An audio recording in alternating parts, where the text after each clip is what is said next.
first question was, how does a Noahide know that a rabbi speaks the truth about the oral law? How can we be sure that he doesn't make something up? How can we know if a rabbi teaches the correct interpretation of the oral law? Is there a way for us to test this? For us as Gentiles, it feels more difficult to fact check claims. Yes, this is a really important question. A really important question. All right, let me start by giving you the broad theoretical background, and then we can talk about practicalities.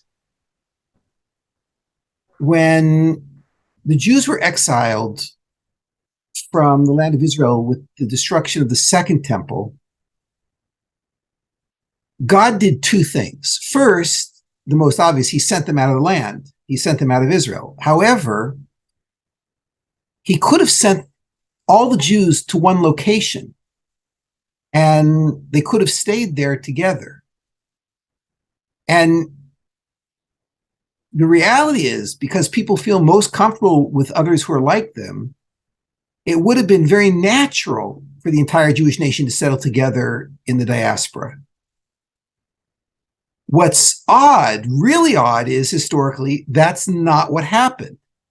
And we believe that's a miracle of sorts, that God intentionally scattered his people in locations all across the globe. Okay, now, the Master of the Universe had many reasons for doing this. It served many purposes, but one of them was to provide a safeguard for the integrity of the oral tradition. And I'll try to explain. Had all the Jews been living in a single community, mistakes could have crept into the oral tradition in that community, and they might have never been noticed. And we actually have records of such mistakes happening in various communities at various times. However,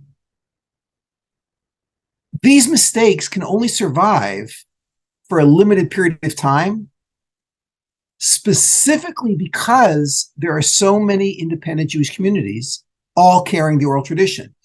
When there's an interaction between one community and another, and the rabbis of one community are shocked by something that the rabbis of the other community say, then both sets of rabbis begin an investigation to identify the correct tradition. We were promised by God back at Mount Sinai, in Hebrew, Achrei Rabim Lahatos.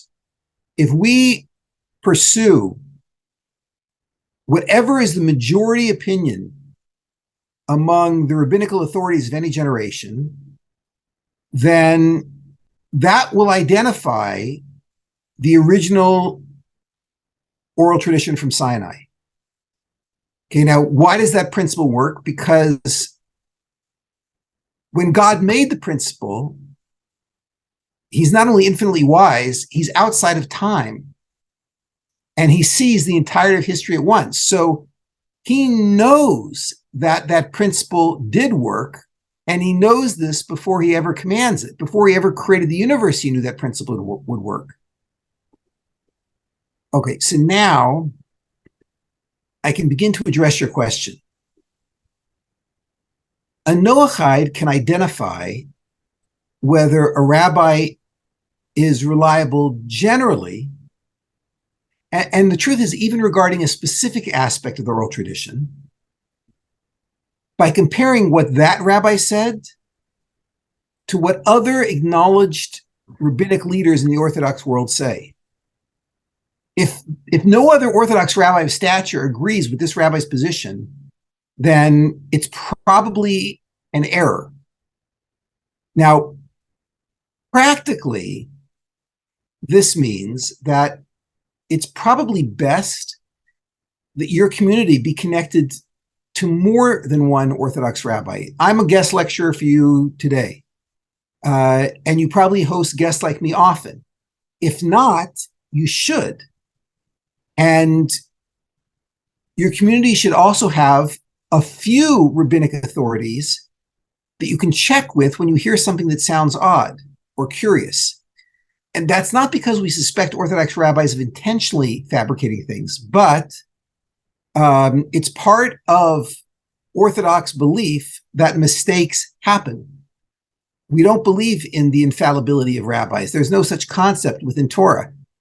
And we were given, God told us there would be mistakes, and we were given this method for identifying the mistakes and correcting them. Achrei Rabim Lahatos, we go after the majority of opinions, and then we can always identify if something has gone wrong.